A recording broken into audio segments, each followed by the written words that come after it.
माननीय देवेंद्र फडणवीस जी जो विरोधी पक्ष नेता भी है और माजी मुख्यमंत्री भी है, उनके साथ मैंने बात की है और उन्होंने बताया है कि मतलब जो शिवसेना में जो अंतर्गत झगड़ा है उससे हमारा कोई संबंध नहीं है और एकनाथ शिंदे जी और उद्धव ठाकरे के बीच में जो विवाद है वो निपटाए, उससे हमारा कोई संबंध नहीं है और हमें कोई हम वेट एंड वॉच पर हम लोग हैं, हमें कोई घाई नहीं है और सरकार बनाने के संबंध में हमने अभी कोई सोचा था नहीं है।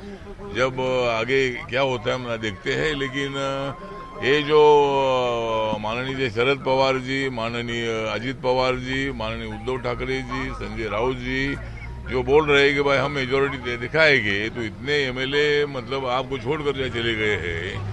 शिवसेना के 31 एमएलए और 7-8 अपने इंडिपेंडेंट एमएलए उनके साथ है, तो इतने एमएलए अगर बाहर आए तो आप कैसे कौन से मुंह से बोल सकते हैं कि भाई हम मेजोरिटी सिद्ध करेंगे। तो ठीक बात है, हाउस में अगर देखना है तो हाउस में देख सकते हैं, लेकिन 16 जो एमएलए उनको सस्पेंड करने का कोई अधिकार डिप्टी स्पीकर को तो बिल्कुल नहीं है और ऐसा अगर होता है तो ये अन्यायकारक भूमिका होगी।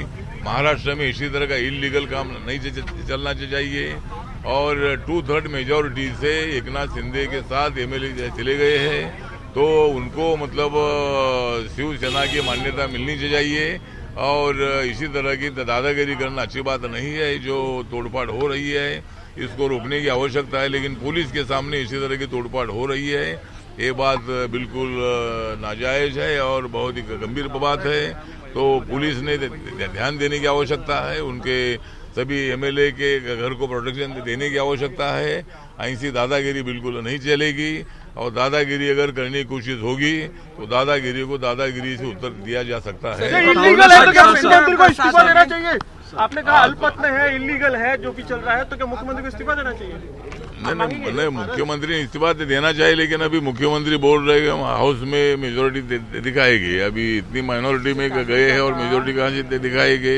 तो हाउस में दिखाना है तो हाउस में दिखा सकते हैं, लेकिन फिलहाल माननीय देवेंद्र फडणवीस जी ने बताया कि हमें कोई जल्दबाजी बिल्कुल नहीं है, हम वेट एंड वॉच पर हम लोग हैं और आगे क्या होगा हम देखेंगे, लेकिन अभी हमारा कोई ये झगड़े में हमारा कोई संबंध नहीं है। बीजेपी का बिल्कुल ये तोड़फाड़ में बिल्कुल हाथ नहीं है।